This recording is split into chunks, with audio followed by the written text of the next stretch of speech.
Perfecto.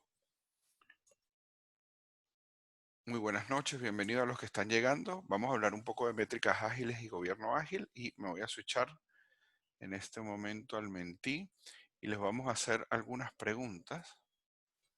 ¿Sí? ¿Cuáles son sus expectativas para esta charla? Todos ingresen, aquí está el código del Mentí. Pueden ver lo que es el 837541 menti.com. Pueden ingresar con el teléfono celular y así siguen viendo la pantalla. Y ahí van cargando sus expectativas. Vamos a ver si hace falta hacerle un F5 para que cargue todas las personas. Habemos ya 168 personas. Así que súper bien. Muchísimas gracias. Me gustaría saber qué cosas quisiéramos reforzar o conocer, conocimientos, tips, aplicar, casos de éxitos y fracasos. Bien. Ejemplos prácticos, Roman de Scrum, refrescar, KPI ágiles. Sí, vamos a hablar mucho de métrica. ¿Sí? Antes les quisiera que todos se subieran, por favor, al menti.com. Somos bastantes, 167, así que esto tiene que estar movido allí. Ustedes colocando allí todos. Hay 20 personas colocando expectativas, conocimientos, visualización. La visualización es súper importante en este proceso. Es necesario que los equipos estén al tanto y haya transparencia, ¿no? Y se les muestre información de las métricas para poder, lo que decía temprano Edu, era que, bueno, para poder alinear el compromiso o el propósito de la organización con el de las personas, el link es el menti.com e ingresas al código 837547. Código 837541, sorry, 837541. Bien, un corazón, que bueno, gracias. Bien, aprendizaje al 100, ya hay más 46 personas subidas. Vamos a pasar para avanzar las otras preguntas, porque aquí ustedes van a interactuar y quiero que ustedes me digan qué están utilizando, ¿no? Y me interesa muchísimo. Bueno, ¿cuáles son el tipo de métricas que ustedes usan de negocio? ¿Qué tipo de métricas de negocio usan en sus proyectos, en sus implementaciones, en sus clientes? Cuéntame un poco. ¿No miden? ¿Sí tienen métrica? Bordon Chang no es una métrica de negocio. Es una métrica de delivery. ¿Sí? IRR sería revenue. ¿Puede ser algo de revenue? Presupuesto real. Valor ganado. Uy, Dios. Nada. KPIs. No conozco. Bien. Bueno, allí también Alonso estuvo hablando de algunas métricas, ¿no? Y algunas métricas de vanidad. OKR, súper bien. ROI, bien. NPS. Sí, el valor ganado es una métrica, pero para gestión de proyectos, pero no te muestra un indicador de negocio. ¿Me explico? Es un indicador que te muestra cuánto del proyecto pudieras activarlo o cuánto del proyecto quizás por cantidad de historias terminadas en el tiempo, cantidad de hitos, puedas determinar a una prox de cuánto valor tiene ese proyecto si se llegara a detener. Pero no es una métrica de negocio, por supuesto. El valor ganado lo que hace es calcular cuánto de esa inversión tú llevas hecho en presupuesto y en historias o en cosas. Sí, las vamos a ver. Vamos a ver las métricas que recomendamos o que están en el framework que nosotros vamos a explicar hoy. Así que, bien, me queda súper claro. Ahora vamos al siguiente. ¿Qué métricas de delivery?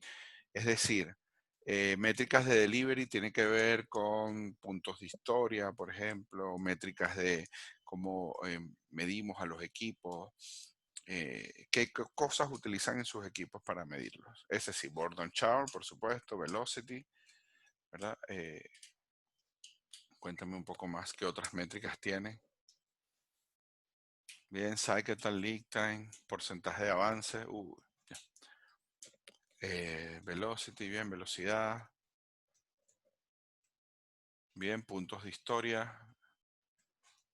Sí, bueno, como habíamos hablado un poco antes, cantidad de HU, de horas hombre, satisfacción del usuario, quizás no es una métrica de delivery, yo la viera como una métrica de negocio o de cliente, ¿no? Bien, bien, bien, bien, puntos de historia, súper bien. Vayan ingresando porque me interesa ese feedback, que somos varias personas acá, 174, y es bueno ver esto moviéndose y no solamente 21, 24 personas. Bien, story points, sí, todos están relacionados con velocity, ¿no? Muy buenos los que hablan del cycle time y lead time, lo bueno es que ver cómo lo usan. Bien, ¿y qué tipos de métricas de innovación usan? ¿Existen métricas de innovación en sus equipos, en sus organizaciones? ¿Tienen métricas de innovación? Mm, no, ninguna. Están haciendo ese descubrimiento de nuevas tecnologías. Release liberado es más de delivery que de innovación, ¿no? Porque a la final el release no te genera un cambio, ¿no? Porcentaje de innovación, esa es muy buena, sí. Sí, no usamos NPS. Quizás el NPS es una más de negocio. Yo la tacharía más a negocio. Deuda técnica es una métrica de delivery también, que pudiera relacionarla con delivery. Bien, bien, bien. Y seguimos acá. Vamos a conocer, estamos en proceso, súper. Personas capacitadas tampoco es una métrica de innovación.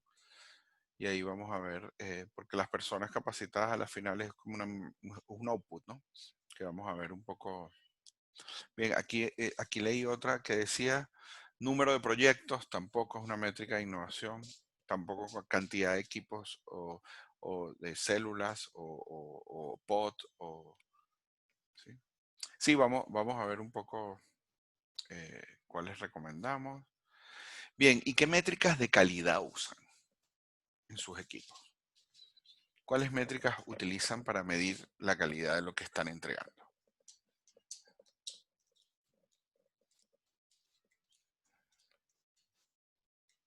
Vamos a actualizar a ver si nos está actualizando.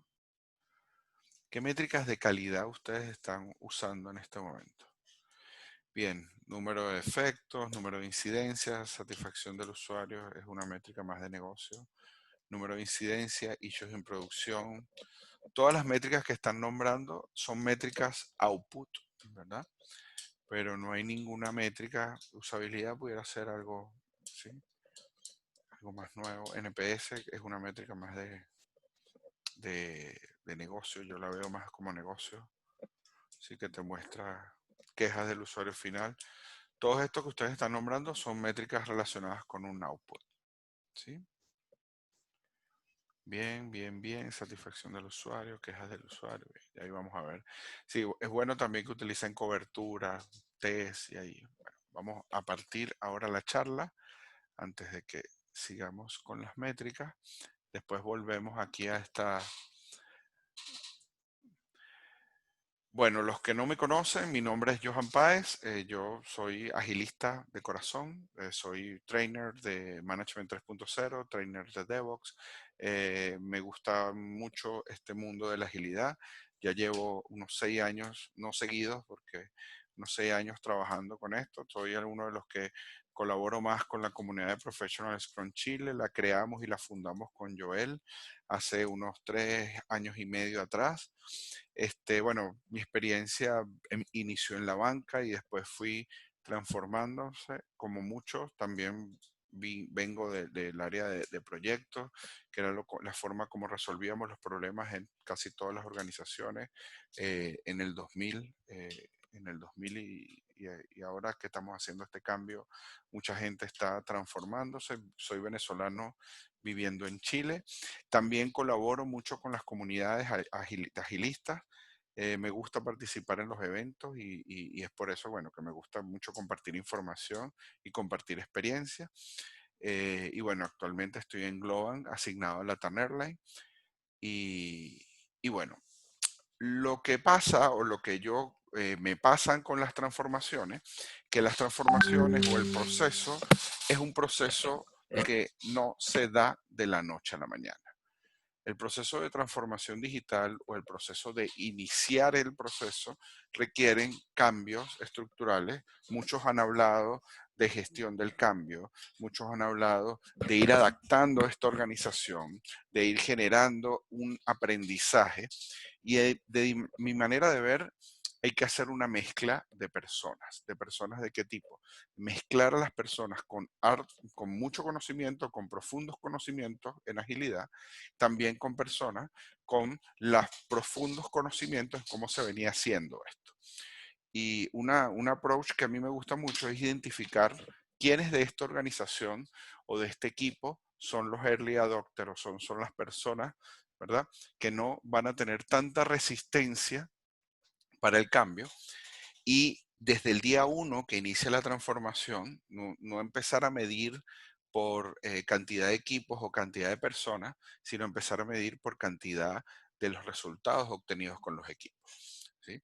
Ahí vamos a ver una cantidad de métricas que me gusta mucho usar y algunas que me gusta que se tomen en cuenta en las implementaciones, producto de muchos fracasos o de muchas cosas que me pasaron, que empezamos a hacer agilidad, que a mí también me pasó, y no medíamos nada. O medíamos velocidad, o medíamos puntos de historias o features entregadas, pero no medíamos el valor que entregábamos. ¿Sí? Y las métricas de negocio quizás estaban deslindadas de los equipos. Entonces hay que entender que esto es un proceso evolutivo y ya que estamos hablando de Scrum, para mí Scrum o las prácticas ágiles, ¿verdad? En Scrum es un contenedor que podemos meter muchas más cosas. Podemos meter cosas como DevOps, podemos meter cosas como Management 3.0, podemos meter cosas como Lean Change Management para lograr que este cambio se convierta en la forma de trabajo en los equipos y no satanizar a ninguna de las dos áreas o a las áreas que hacen proyectos tradicionales con los que hacen ágiles y ni los que hacen ágiles con los que hacen proyectos tradicionales porque ninguno es mejor que el otro. Simplemente un approach se utiliza para resolver un tipo de problema, que es el problema que tenemos ahora, que es el problema de la complejidad. ¿Cuál es la complejidad que tenemos en los productos y en los servicios y en las aplicaciones que estamos desarrollando?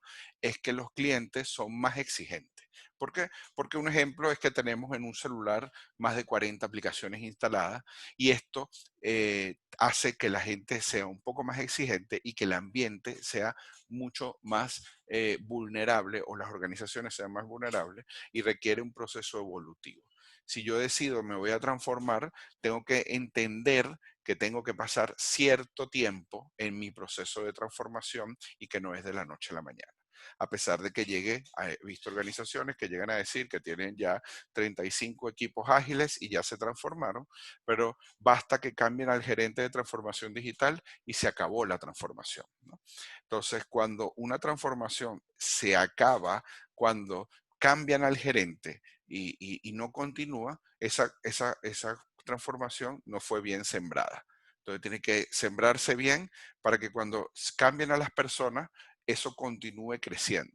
También requiere de motores, requiere de comunidades de práctica, requiere de equipos que sean realmente autoorganizados, que trabajen con el propósito y etcétera, hasta llegar a un nivel como muchas organizaciones que tienen niveles de automatización, niveles de conciencia, que los equipos manejan métricas y están empoderados.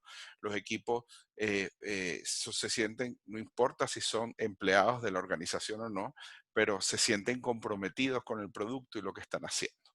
Entonces, entender es súper importante que es un proceso evolutivo que requiere análisis y empezar a medir desde el inicio para poder empezar a tomar decisiones de cómo vamos. este barco o este tema. Y una cosa también súper importante que se me olvidó agregar, cuando hablemos de que vamos a hacer una transformación, pidamos un objetivo de negocio y empecemos a ver cómo este objetivo de negocio nosotros los vamos cumpliendo con las métricas que vamos a ir midiendo y vamos a poder, ¿verdad?, convencer más que solamente tomarle fotos al espacio físico diciéndole ya tenemos 30 equipos y todos trabajan composite y tenemos un PlayStation y un taca-taca o como le dicen en Argentina, un metegol, ¿me explico? Y tenemos ya esto transformado. Y eso es solamente una parte. La idea de la transformación del espacio físico es que para que la gente se sientan cómodas en el espacio de trabajo.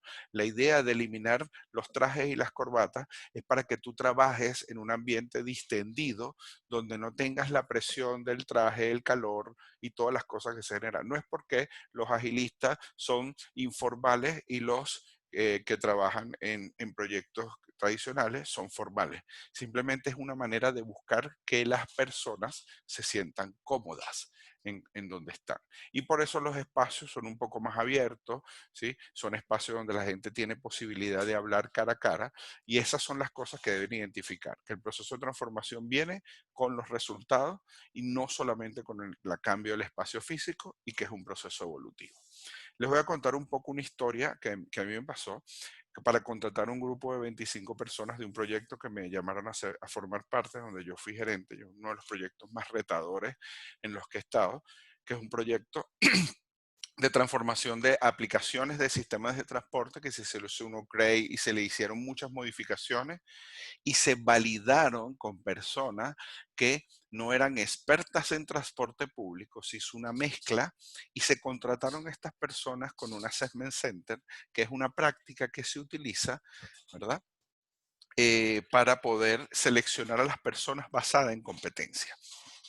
Entonces nosotros agarramos, hicimos una actividad de mediodía organizada con recursos humanos, donde hicimos varias actividades o dinámicas para poder validar qué competencias estaban presentes en las personas que estábamos seleccionando.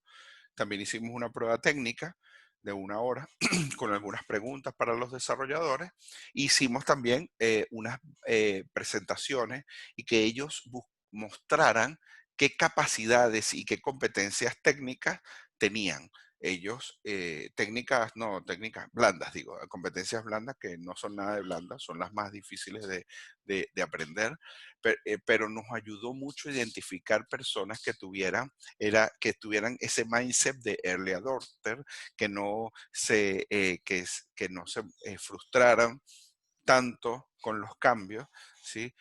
Cómo trabajaban esas personas bajo cierta presión, porque a pesar de que la agilidad no tiene fecha y todo el tema que algunos piensan, también hay mucha presión porque se exige un alto nivel de productividad y tienes que constantemente estar entregando valor y entregando cosas y poniendo cosas en producción. Entonces, este modelo fue muy bueno para nosotros porque esos early adopters que se fueron mezclando con este equipo tradicional que tenía una experiencia muy grande, generó como una mezcla de personas que también hubo enfrentamientos y también, como decía Edu en la parte anterior, hubo burlas cuando implementamos un tablero llamado el Nico Nico. La gente iba y se tomaba selfies y se reía, ay, estos muchachos.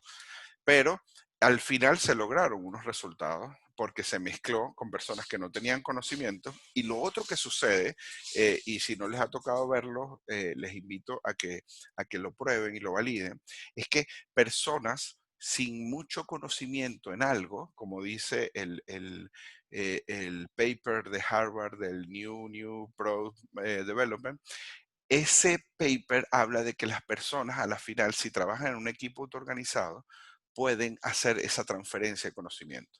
Y nosotros logramos hacer en un desarrollo con solamente un experto, no era un experto, era una persona que tenía algunos conocimientos en seguridad y era como un hacker que con esa persona, con ese conocimiento de esa persona y unos lineamientos de una necesidad de negocio, pudieron construir algo que es súper complejo como una autoridad certificadora, basado en un software que había libre en una herramienta, pero lograron ellos entender el problema y poder implementarlo de la forma que se necesitaba para ese tipo de negocio. Lo otro, bueno, entender que los equipos funcionales o los equipos por silos, ¿verdad? Es un impacto gigante porque a la final el trabajo se extiende a la N. Es decir, si yo tengo desarrolladores, tester y gente que pone en producción, ¿verdad? Yo lo que estoy haciendo es que estoy haciendo que mi trabajo se tarde más tiempo. Y si yo integro estos equipos, ¿verdad? Nosotros vamos a poder lograr de que todo este buffer, este tiempo que se tardan los desarrolladores en entregar software, los testers en validarlo, y que los testers tienen un objetivo totalmente distinto a los desarrolladores. ¿Cuál es el objetivo de un tester? Escriban allí por el chat. ¿Cuál es el objetivo del área de QA? ¿Sí? Encontrar errores. ¿Y cuál es el objetivo? La calidad del producto, sí, pero es basado en una métrica de que tengo que conseguir errores y tengo que hacer de que no pase. Yo tengo que ser una alcabala. Entonces, después, los desarrolladores, ¿qué es lo que quieren? Los desarrolladores lo que quieren es que su software llegue a producción. Los desarrolladores lo que quieren es que la funcionalidad se entregue. ¿Y qué quieren los administradores de sistemas o los de infraestructura? ¿Qué creen que quiere estabilidad? Es decir, quieren que no les cambien nada. Miden el performance. Si no hay cambios, mejor. Si eso funciona, déjalo así. Mejor no le cambiemos absolutamente nada porque funciona bien. Y yo les voy a contar una anécdota que me pasó hace unos 10 años atrás, donde llegó una organización donde todavía recibían información vía dial-up porque no tenían el coraje de cambiarla a una aplicación que funcionara con internet porque les daba miedo, porque si eso tiene un código por allí donde esté pegado una IP y yo en el código, entonces nosotros vamos a fallar y nos caemos por 2 meses. Y yo, bueno, pero entonces ustedes tienen que hacer el análisis que es necesario para cambiar eso, porque no es imposible que utilice Dialog. Y muchas personas ni siquiera saben lo que es Dialog, porque fue los primeros inicios de Internet, donde sonaba el teléfono. Todos esos sonidos, esa forma de conectarse era súper lenta y nosotros sacrificábamos a todas las organizaciones que se conectaban con nosotros a que mantuvieran el servicio de Dialog, única y exclusivamente porque ese equipo no tenía el coraje de cambiar la aplicación para que se conectara vía Ethernet normal o entonces, bueno, los equipos cross-funcionales lo que permite es que todos tengan el mismo objetivo. ¿Y cuál es el objetivo de un equipo cross-funcional? Bueno, lanzar código, ¿verdad? Que sea limpio, que tenga la capacidad de funcionar en producción y que cumpla con todas las necesidades, tanto del cliente como de las necesidades de la organización o requerimientos no funcionales, como que tenga los tests necesarios, que tenga validaciones de casos, quizás casos de borde, que tenga, ¿verdad? Que tenga las configuraciones en el código necesarias para que se puedan ser desplegados en el ambiente productivo, etcétera. Y esto lo logramos con estos equipos. Entonces, es súper importante también un tema de liderazgo o tener liderazgo dentro del proceso. No olvidar que el liderazgo que empodere a los equipos, un liderazgo inspirador, un liderazgo que lleve el equipo hacia una gestión de cambio, es muy importante no olvidarlo y no dejarlo de un lado, porque si no, la gente se siente no es no, cambiar ese liderazgo de command control, ese liderazgo de que se tiene que hacer lo que yo diga, por un liderazgo que inspire a las personas y que los lleve a moverse a la siguiente etapa. ¿Cuál es la siguiente etapa? Bueno, mejorar la calidad del código, aumentar las funcionalidades del cliente, hacer que nuestro market share aumente, hacer que nuestra aplicación tenga un efecto wow en los clientes. ¿Me explico? Entonces, cuando un líder se preocupa de hacer que el cambio sea paulatino y se da cuenta a través de métricas qué cosas están afectando a los equipos, pueda agarrar con el mismo equipo, determinar qué cosas tienen que hacer. Un approach que tiene Globant y que utilizan ellos para ofrecer servicios se llama el Agile Pod. El Agile Pod es cómo se conforman los equipos para que sean adaptables y entiendan las estrategias y las tácticas que tienen que implementar en el contexto que tiene. Tienen que ser un equipo que pueda crear identidad y propósito, y es súper importante la identidad y propósito tanto del equipo como del el objetivo de negocio que va a cumplir este equipo. Y si no saben por qué se utiliza identidad y por qué los que sí lo tenían claro en la época de 1400, de 1500, todos los apellidos tenían un escudo. Y este escudo era una representación gráfica de lo que significaban los valores de la familia. Entonces, esa representación gráfica de algunos tenían tierras y representaban tierras, algunos tenían mucha fuerza militar y lo representaban con un caballo o con un caballero.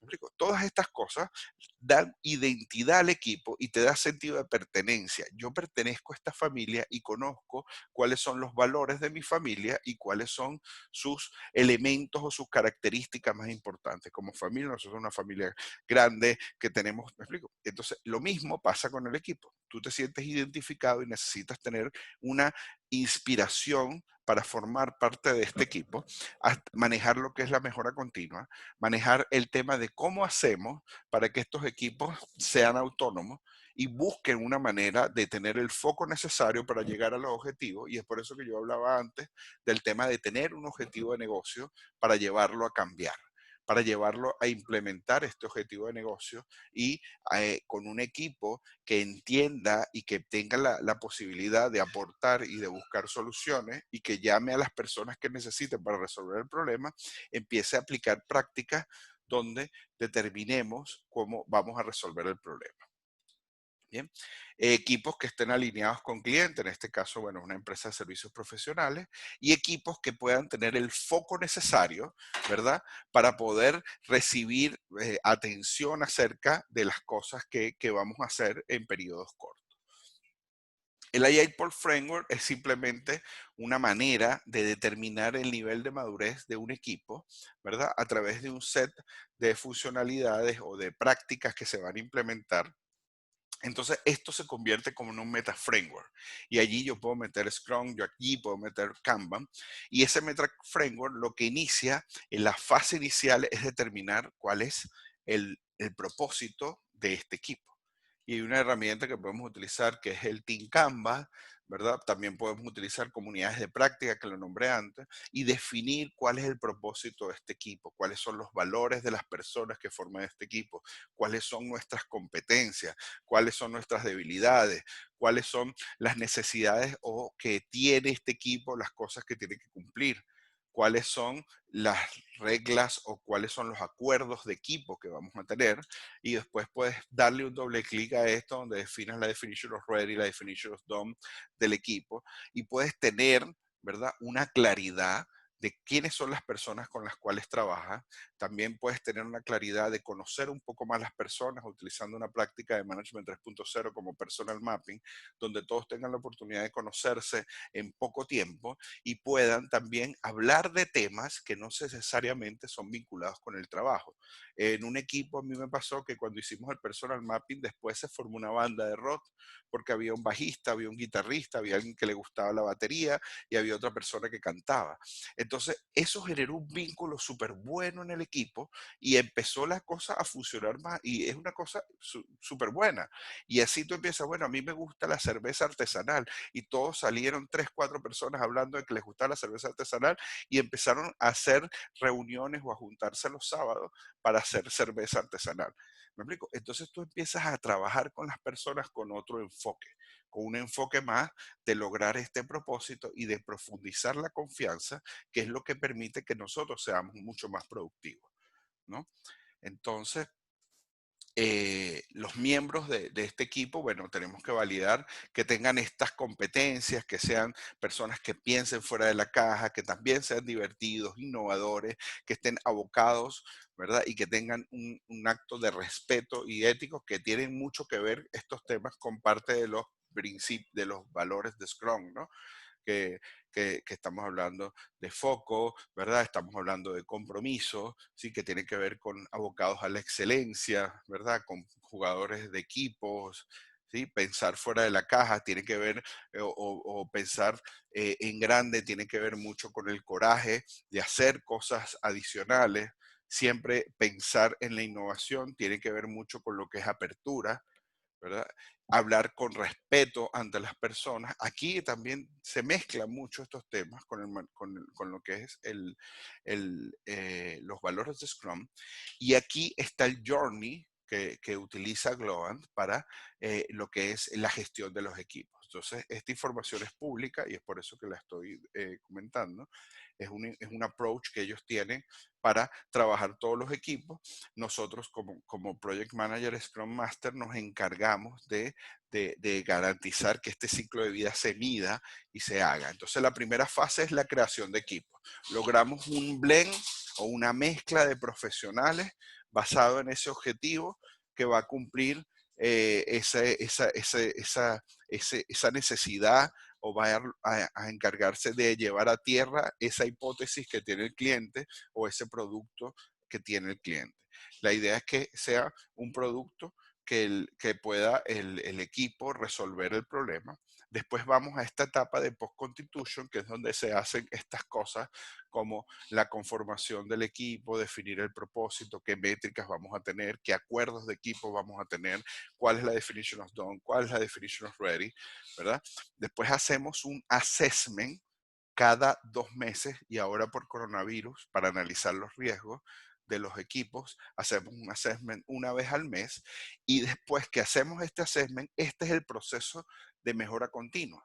Constantemente lo que tenemos que hacer, basado en unas áreas de conocimientos, unas áreas específicas y métricas específicas, vamos a ver cómo vamos mejorando el equipo, y cuando lleguemos a la measure of success, cuando lleguemos al nivel más alto que nosotros consideremos o que definamos como equipo, cuál es ese nivel, pedimos un feedback del cliente y hacemos un endorsement, y así aumentamos el nivel de madurez del equipo. Entonces, estos son los diferentes niveles de madurez que hay. Un nivel de 0, que es cuando estamos creando el equipo. Después tenemos un nivel 0 o 1, que después, bueno, ya hicimos la constitución, tenemos la identidad, es decir, tenemos un logo del equipo, sabemos, ¿verdad?, cuáles son las áreas en las que somos responsables, entendemos un poco de forma general, ya hicimos probablemente algún inception o hicimos algún discovery inicial, o el cliente ya lo hizo y nos entrega, y con eso definimos cuál va a ser nuestro output, ¿verdad? O tenemos claros todos estos outputs para cargarlo en la herramienta. Entonces tenemos una herramienta donde cargamos esto y cerramos este proceso, y automáticamente pasamos de level 0 a level 1. Y cuando empezamos a tener el primer assessment, ¿verdad? Y empezamos a cumplir con los niveles de measure of success de cada una de las áreas que les voy a mostrar más adelante, nosotros podemos pasar de nivel 2 a nivel 3, a nivel 4 y a nivel 5. Y después, cuando tenemos este equipo en el nirvana o en el nivel más grande de madurez, porque logra todos los objetivos, hizo los cumplimientos de negocio, ¿verdad?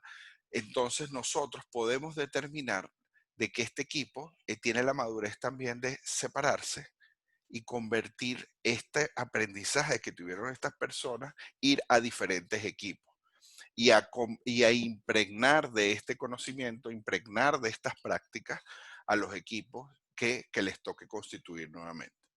Entonces, un modelo que puede ayudar al éxito si se hace bien, porque también puede llevar a que si no se hace bien, se termina haciendo un cumplimiento. Es decir, en todo lo que se escribe o todo lo que se hace por cumplir y se hace lo mínimo para entregar ese POC assessment, y los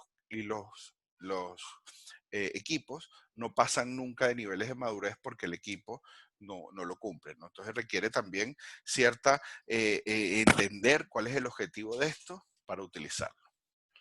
Otro tema, antes de pasar a las métricas, es que nosotros tenemos que entender que las métricas y la forma como logramos resultados viene de un modelo lógico. ¿Cuál es el modelo lógico? A nosotros nos dan requerimientos, ¿verdad? Nos dan las políticas, entramos en una organización con unos integrantes de un equipo y unas herramientas, nos dicen que tenemos que usar Jira o etcétera, ¿verdad? Y aquí hay un link a un blog que yo escribí en Globant, ¿verdad? Y esos son inputs. Luego, nosotros hacemos actividades como líneas de código, empezamos a hacer los eventos de Scrum. Otra cosa súper pésima que he visto en algunas organizaciones es que empiezan a cuantificar o a crear historias de usuarios o tickets en Jira o en Azure DevOps con los eventos. Empiezan a crear y que levante la mano el que lo está haciendo, si está aquí alguna de las personas que le han dado esa necesidad de crear un ticket por la daily, un ticket por la retrospectiva, un ticket por porque ahí se gasta tiempo. Y entonces no entendieron lo que hace Scrum, ¿no? ¿Sí? Les mandan a hacer un ticket me explico, por cualquiera de las personas y si quieres abre el micrófono, eh, Arturo. Puedes abrir micrófono. No, no estás aquí. Vamos a buscarle. Arturo, tú eres cojoso, tú puedes abrir micrófono.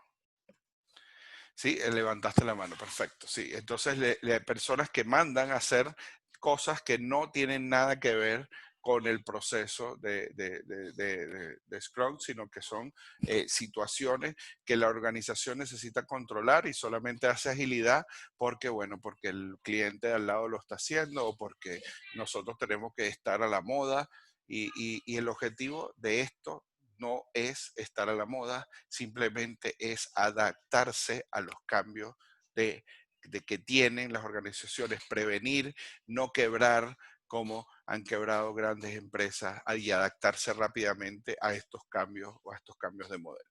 Hace 10 años atrás nosotros ni pensábamos, ¿verdad?, que pudiera existir una aplicación de envíos a casa de comida o envíos de delivery o compras en los supermercados y hoy tenemos cosas como esta. Hace 10, 15 años atrás no existía Airbnb donde tú puedes reservar en una zona súper buena de cualquier lugar del mundo un apartamento o una habitación para quedarte. Entonces tenemos que acá, las organizaciones se tienen que adaptar a esto. No es que la gestión de proyectos tradicionales es mala, es que la necesidad de la organización de adaptarse invita a que utilice estas prácticas. Y uno de los elementos súper importantes de ver es que medir el output y no que medir el outcome y no el output. Porque el output es lo que ustedes me dijeron al inicio, que era velocidad, entregables, bug, ¿verdad? Cycle time, pero nosotros tenemos que medir cuál es el impacto que genera todo esto en nuestros clientes y cuál es el outcome que nosotros queremos mover.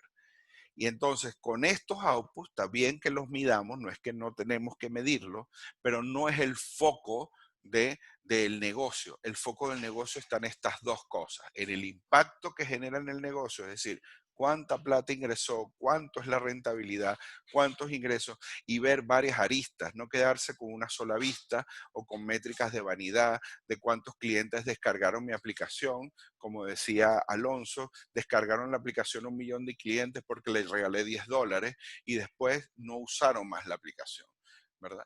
Yo tengo que buscar métricas que impacten, aparte de que descargaron la aplicación, hicieron transacciones. Aparte que hicieron transacciones, compraron 2 productos, hicieron venta cruzada. Y esas son métricas que me ayudan a mostrársela al equipo para que el equipo tenga el coraje de decir, tenemos que desarrollar una nueva funcionalidad. Y ahí es donde vamos a generar métricas de innovación en los equipos, ¿verdad? Y ahí vamos a ver cómo cambia la tasa de conversión de los usuarios, cómo cambia la experiencia de usuario, cómo ellos empiezan a usar más la aplicación o cómo el feedback del usuario te dice, lo que hiciste no sirve, pero no perdí 3 años de desarrollo, sino perdimos, ¿verdad? 2 sprints donde los cuales lo podemos mejorar. Tenemos ya una base de cosas desarrolladas que esas las vamos a modificar para adaptarlas a las necesidades de este cliente tan exigente y tan complejo de complacer. ¿Sí? Entonces, después de esto, Entonces tenemos estas métricas que propone el framework de Evidence-Based Management, que habla de primero identificar cuál es mi valor no realizado, o lo que se llama este costo del delay. Es decir, cuál es el impacto que yo no te entregue esta funcionalidad ahora. No es el impacto de cumplir la fecha, sino es el impacto de lo que me falta a mí para lograr a que mi cliente me prefiera a mí antes que otro. Entonces esto tiene que ver con cosas que yo no he hecho o deudas que yo tengo, y me da un enfoque distinto para poder tener más backlog para los equipos, más cosas que nosotros quisiéramos hacer dentro de nuestro proyecto. Siempre, nunca olvidar el valor actual, porque igual siempre tenemos un core business que genera negocios, y por la razón estamos vivos y por eso tenemos 11.000 empleados, 30.000 empleados, ¿sí? Mantener también el valor actual y no olvidarlo, porque si te dedicas solo a innovar, puede ser que olvides las cosas que te generan ingresos, y darle foco a esas dos cosas. Siempre buscar hacer cosas a futuro, pero también tener las cosas que te mantienen vivo, ¿sí? Que te mantienen en ese horizonte generando ingresos y consiguiendo la gasolina para llegar a tu propósito. Es la gasolina para llegar a tu propósito? De repente son clientes, ingresos, riqueza, ¿sí? Y estas son algunas de las métricas, como ingresos por empleado, ¿sí? Costos de producto. Yo tengo que saber cuánto me cuesta a mí llevar este producto adelante, para hacer una mezcla de precios interesantes, para poder trabajar con marketing. Un product owner que no esté escuchando a marketing y a ventas, que no esté alineado, o que le pase lo que dijo Alonso, de que este producto, el equipo no lo entendió, o tenga el efecto Jeff Bezos, que es un exitoso hombre de negocios, pero no pudo hacer una solución de un celular que el mercado lo aceptara, ¿sí?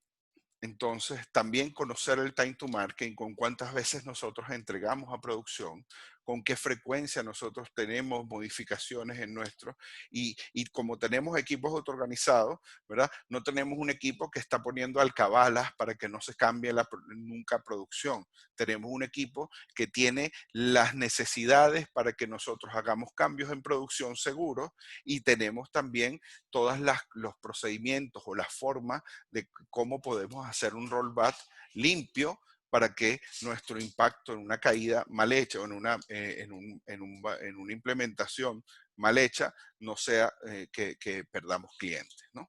O que sea en una época de la hora, un espacio de tiempo que nosotros tengamos muy poquita transaccionalidad.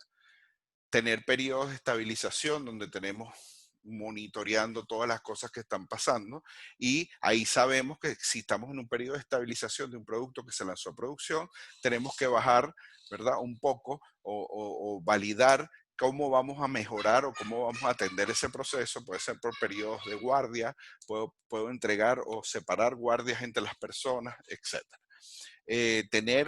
Medir el tiempo de cuánto me tardo yo en resolver un feed, para conocer, ¿verdad? Cuánto es la posibilidad y los tiempos de respuesta, y siempre trabajar en un flujo que lo vamos a ver más adelante, para buscar mejorar esto, cycle time y lead time, ¿verdad? Es tiempo de aprender, es decir, dejar un tiempo específico para hacer hackatones, para que la gente estudie, para buscar nuevas tecnologías, para nunca dejar de innovar o de hacer cosas nuevas o distintas, o como dice el principio de la complejidad, a robar y ajustar un poco las cosas que está haciendo mi competencia, ¿verdad? Para poder yo estar allí y no quedar tan abajo a nivel de mercado. La habilidad de innovar, que ustedes muchos colocaron que no tenían muchas métricas de innovación, saber el porcentaje de innovación, es decir, cuántas cosas distintas al que no existe en el mercado estamos creando. Por ejemplo, integración con, no sé, con las redes sociales, no, no sé, con las Bitcoin, hacer una nueva modalidad de pago, crear una modalidad de pago de producto de los servicios que yo genero. Eso es algo nuevo que no existe en el mercado, y eso yo puedo medir en qué porcentaje o qué éxito voy teniendo con estas funcionalidades que no existen. Implementar, no sé, quizás inteligencia artificial a través de un canal nuevo de WhatsApp. Son cosas que yo debería empezar a medir y saber qué estoy haciendo, que yo tener un motor de inteligencia artificial que responda por los mismos canales y sepa la misma información que me dio el canal de la página web, porque es el mismo ente que me identifica y sabe la historia de las cosas que yo le he escrito. ¿Me explico? Y como te reconoce y tú te puedes autenticar con él solo diciéndole tu nombre y después te puede hacer dos preguntas y ahí con eso te autenticas igual como si estuvieras entrando a tu sitio. Son elementos innovadores que te pueden ayudar a diferenciarte y a generar fidelización del cliente. Índice de uso de funcionalidades de una aplicación, que lo habló también Alonso, tendencias de defectos, ¿verdad? Índices de producto, índices de versiones instaladas que te ayuda a saber cuánta gente o cuánto es el impacto de sacar un nuevo release, porque si tu release no es apto para una cantidad de teléfonos, cuando tienes una app o tienes una funcionalidad que es el 50 o el 70% de tu mercado, tú tienes que hacer algo para que esa gente se migre. Y no puedes hacer esa migración para perder ese 50% de clientes. ¿Me explico? Entonces tienes que entender muchas métricas, también tienes que entender las métricas del equipo que les voy a mostrar más adelante, saber cuándo es tu nivel de nueva técnica, tener a las personas focalizadas para evitar los cambios de contexto. Estos son otras áreas que tienen que ver con el framework de Globant, que son las áreas donde yo puedo alinear un poco estas métricas. Entonces, ¿cuáles son las cosas que tienen que ver con la misión del producto para lograr que que hagamos una visión alineada a lo que me pide la organización? ¿Cómo me alineo a los clientes, verdad? Y a los objetivos. Sí, ya es una visión ya más táctica. ¿Cómo genero innovación o genero soluciones? Ya estoy a un alto nivel. ¿Me explico? Entonces yo puedo mezclar estas dos cosas. ¿Cómo genero impacto en los clientes? Entonces, ¿cómo hago para recibir feedback loop en cada review? Y ese feedback loop lo puedo utilizar yo para generar nuevas funcionalidades o más backlog. O tengo que hacer un discovery continuo. O tengo que estar hablando con mis clientes. O tengo que ver qué otras necesidades tiene.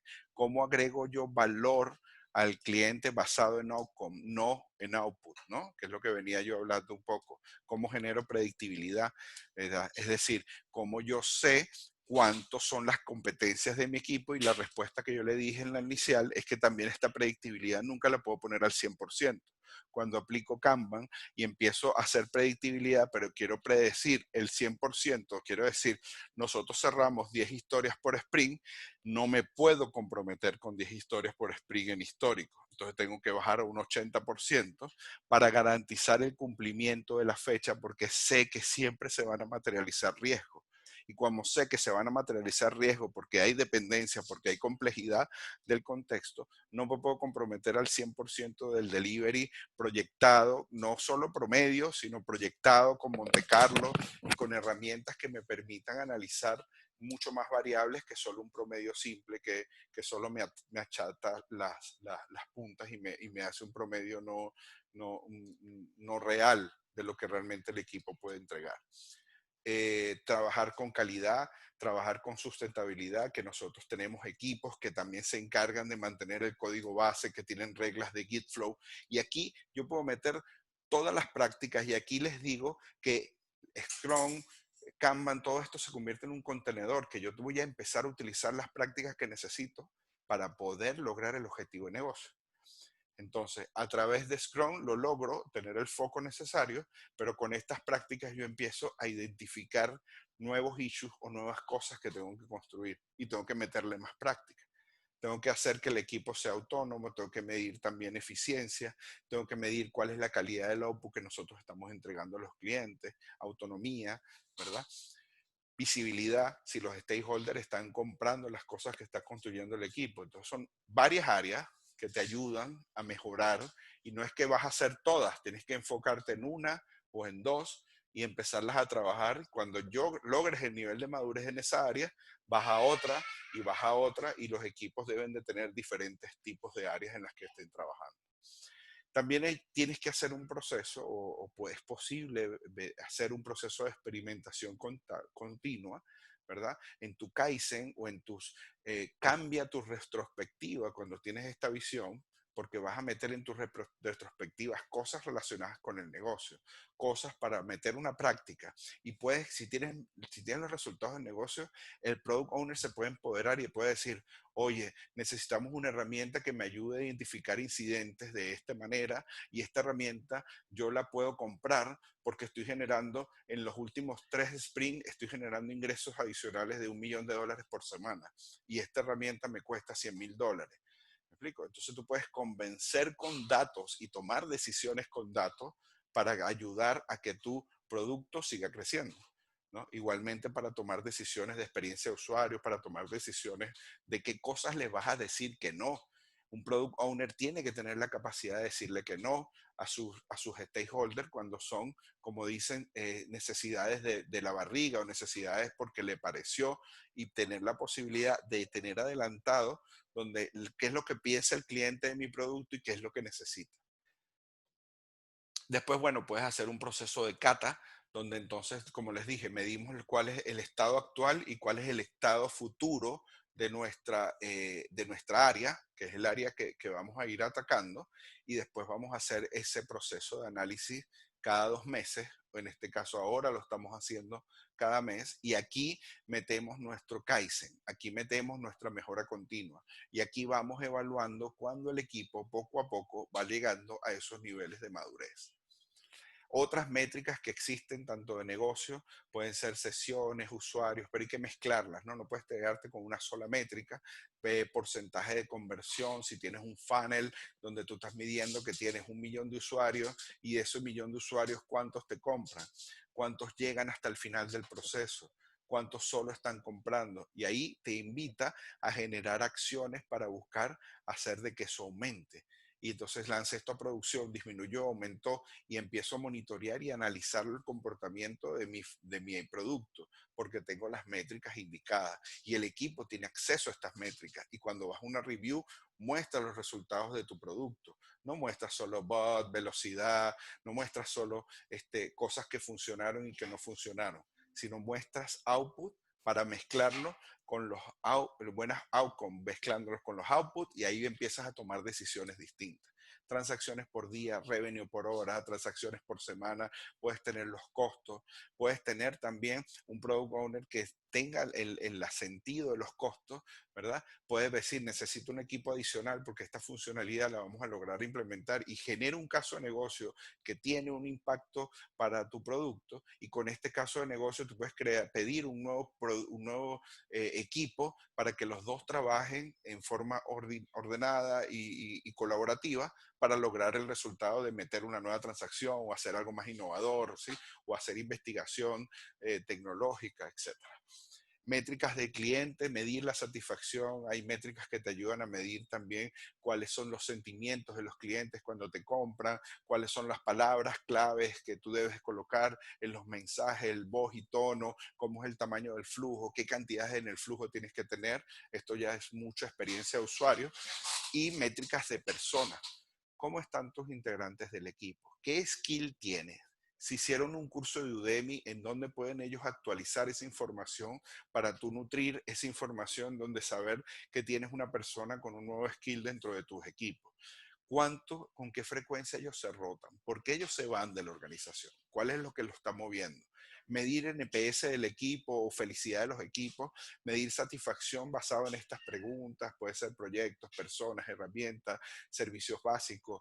Puedes incluir el Team Barometer, que es una herramienta que tiene 16 preguntas que te ayuda a identificar cuál es el estado de ese equipo.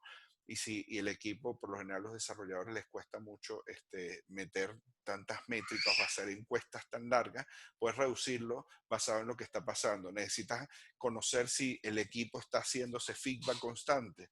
Necesitas conocer si el equipo se tiene confianza, si el equipo está empoderado. Y le puedes hacer esas preguntas y ponerlas en métricas donde puedes calcular el NPS en un año, y puedes determinar que esto cayó cuando salimos a producción y después se recuperó porque funcionó. Y después, si lo analizas con las métricas de negocio, puedes ver el equipo se frustró porque bajaron los indicadores de negocio o porque 2 personas renunciaron, y todo lo que pase alrededor del equipo lo puedes analizar con datos.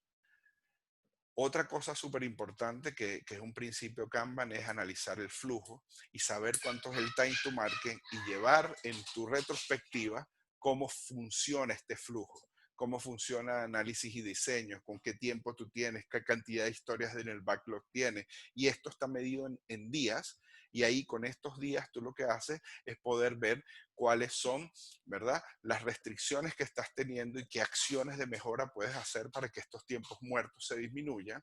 Por lo general, siempre vamos a decir que aumenten la velocidad de los equipos y resulta que cuando analizas el flujo, el problema no está en el área de desarrollo, el problema está en el despliegue o está en la generación de las ideas o en el refinamiento o en las actividades de diseño o en que la arquitectura no está definida. ¿Me explico? Entonces te pones a enfocalizarte solo en un lugar que crees que presionándolo vas a lograr el resultado, pero no estás viendo el flujo en tu end de qué es lo que a mí me cuesta o cuál es el impacto y cómo yo puedo estos 8 días de espera bajarlo 2 días más y bajo el time to market a 21 días. Y si yo veo que mi competencia está entregando en 10 días, entonces tengo que buscar maneras de hacer de que mi time to market se disminuya con herramientas de automatización, con test, ¿me explico? Y ver la eficiencia de mi flujo. Esto es un flujo muy eficiente en teoría. ¿Me explico? Entregar desde una idea hasta a producción 23 días es un tiempo bien corto, porque las organizaciones que no lo miden y tienen 100, tienen 130 días para entregar algo después de que a alguien se le ocurre. Y esto muy pocos lados lo miden. Tener también métricas de experimentación para entender el tema de la innovación, tipos de experimentación, resultados de los experimentos, cuál es el cycle time de experimento, cuál es el time to market, resultados de feedback. Y todo esto irlo implementando, ¿verdad? Poco a poco, métricas de qué decisiones se tomaron, si fue validado o no. Y también, como me lo dijeron por allí, métricas de desarrollo, métricas de saber cuál es el code coverage, cuántos niveles de test de aceptación tenemos, cuántas pruebas de integración pasaron, cómo tenemos el nivel de código limpio, cuántas cosas de las que mandamos a compilar en los ambientes de desarrollo funcionan o no, y esto también impacta en los tiempos del flujo. Entonces, todo son muchas aristas. Las métricas de monitoreo, saber, tener el análisis de log. Si no tengo herramientas de monitoreo quizás tan profundas porque solo me dejan implementar Nagio porque es el que es gratuito, entonces, bueno, vamos a buscar la herramienta de generar nuevas funcionalidades para generar los ingresos necesarios para comprar una herramienta profesional de análisis de log que me prevenga los incidentes o que me ayuda a que no se me caiga, porque si yo en una hora que se cae mi servicio, pierdo 10 millones de dólares. Entonces, con esas tomas de decisiones con métricas, con esa visión holística de todas las cosas, con muchos expertos y equipos cross-funcionales, nosotros podemos lograr hacer este proceso quizás un poco más o tomar decisiones un poco más acertadas y gobernar una transformación digital y tomar decisiones de alto nivel y de mediano nivel y de bajo nivel con los equipos. Empoderamos a los Scrum Master a que identifiquen cosas y empezamos nosotros a hacer y a mostrar los resultados de la transformación. Bien, bueno, los dejo yo invitados a los cursos de Joel y que estamos organizando este evento en conjunto de la comunidad de Professional Scrum Chile. Mi socio Ulises también da todos estos cursos de DevOps. Nosotros partimos mañana, Ulises y yo, una certificación de Management 3.0. Los que quieran inscribirse nos pueden llamar y los que no quieran inscribirse pueden inscribirse para una siguiente que tenemos planificada en los próximos días. Yo les voy a pasar el link. Sí, con Jira se puede hacer reporte de time to market. Si no puedes hacer reporte de time to market, lo que puedes hacer es descargarte las historias de Jira, me explico, y poder calcular, porque Jira tiene un track de tiempo de todas las etapas, y tú puedes en ese momento descargarlo y construirlo en un Data Studio o en un Excel, las métricas del time to market. Hay una que se llama Accumulative Flow en Jira, donde tú puedes ver desde una fecha u otra cuál es el time to market o cuál es el tiempo que te tardas en desarrollar una funcionalidad. Pero si no, lo que haces es que te descargas las historias o pides un reporte Ahorita también Jira lo puedes conectar a un BigQuery y puedes hacer con un BigQuery o con algo quizás más profesional, eh, eh, eh, quizás una información un poco más profunda de todos los datos que puedes extraer de ahí y llevarlos a dashboard que le dé información al equipo. Es súper importante que todos estos dashboards el equipo los vea. El dashboard de monitoreo también es bueno que el equipo lo vea porque sabe cuando una incidencia pudiera generar un impacto. Los dashboards de métricas también es bueno que el product owner pueda verlo. ¿Sí? Y bueno, yo les dejo aquí el mentí que vamos a cambiarnos y muchísimas gracias por todos, por escucharnos, por soportar un rato esta charla y espero que les haya sido de mucho valor. Aquí les voy a pedir un poco que me digan qué se llevan de esta charla.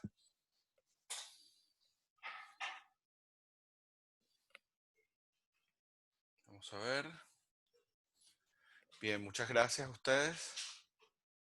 Ingresan al menti.com, el código es 837541. También no se crean, lleva su tiempo. Como vieron, el proceso evolutivo no es de la noche a la mañana, empiecen con pocas métricas, no se vean ni se sientan con el apuro de meter miles de métricas que después no van a poder analizar y no van a poder ver. Es súper importante que se automatice lo más posible la generación de las métricas, porque si no vas a tener un Scrum Master dedicado a sacar las métricas o a la persona o al Product Owner dedicado a armar los números y se le va a olvidar el equipo. Entonces es muy importante que ir automatizando lo más posible la generación de esto y que le genere no tanto trabajo operativo, sino más bien que el trabajo que ustedes le genere es que analicen esos datos. Me gustaría saber si esta charla les generó valor y me den ese termómetro, si les generó mucho valor o es más de lo mismo, lo que estuve hablando acerca del framework EBM. Ahí mezclé dos frameworks, el framework de Evidence Based Management de Scrum Org y mezclé el framework que utiliza Globan para la entrega del delivery de sus productos y de mantener a los clientes, ¿cómo se llama? Los clientes, ¿cómo se llama? En ese proceso de mejora continua. Aquí les voy a mandar un link de nuestros cursos que tenemos de Management 3.0, Ulises y yo, el que inicia mañana. Ustedes se pueden inscribir por este link y el otro que tenemos que inicia a mediados de agosto. Se pueden inscribir por este link. Es un curso de Management 3.0, pero ahí también los dos explicamos mucho nuestra experiencia y contamos algunas charlas y damos alguna información adicional siempre. Bueno, y lo otro es que me digan cómo están de estados de ánimo, porque bueno, quedan dos charlas todavía y me gustaría saber cómo están aquí las 150 personas, 151 personas que están ahora en este evento. Y gracias a todos de verdad por su asistencia. Espero que les haya servido alguna de la info que escucharon acá. Y aquí voy a parar un minuto